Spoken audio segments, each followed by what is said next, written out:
शंकराचार्य हैं और आपने जो कुछ हुआ उसके बारे में आपने अपना विरोध दर्ज करवाया है। जी। तो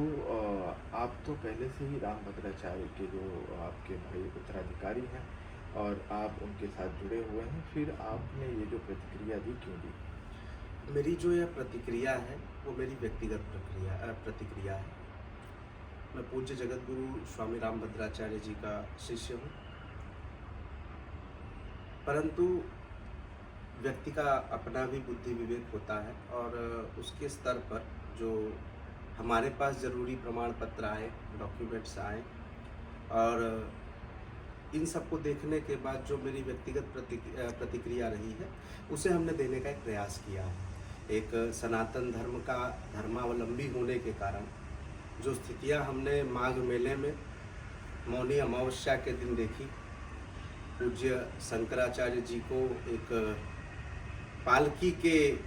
छोटे से पालकी के विषय को लेकर के अपमानित किया गया, प्रताड़ित किया गया और यहाँ तक ही नहीं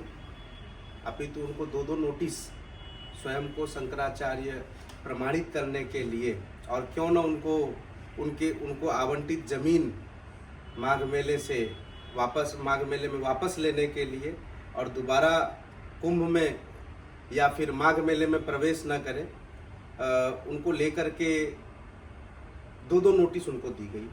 जिन्हें देखने के बाद एक सनातनी होने के नाते हमारी भी धार्मिक भावनाएं आहत हुई। हम सब ने बचपन से सुना है, एक सनातन धर्मावलंबी होने के कारण घरों घरों में सुनाया जाता है और लगभग देश के वैदिक विद्वान कहते हैं कि शंकरो शंकराचार्यो केशवम बादरायणम सूत्र भाष्य कृतौ वंदे भगवंतो पुनः पुनः। भगवान शंकराचार्य साक्षात धर्मावतार शंकर के स्वरूप हैं। 2500 वर्ष पुरानी एक परंपरा है, जिन परंपरा के अंतर्गत पूज्य शंकराचार्य जी ने 4 पीठों की स्थापना की, 4 दिशाओं के आधार पर और 4 वेदों के आधार पर, जिन्हें पूर्वान मनाए, पश्चिमान मनाए, उत्तरायण मनाए और दक्षिणायन मनाए के नाम से जाना गया, जिनका मूल उद्देश्य था धर्म की रक्षा करना, धार्मिक लोगों की रक्षा करना, सनातन संस्कृति की रक्षा करना और सनातन वैदिक परंपराओं की रक्षा करना, जिनके माध्यम से 10 नामी सन्यासियों की नियुक्ति हुई, जिसमें गिरी, पुरी, भारती, सरस्वती, अरण्य, वन, आश्रम, तीर्थ,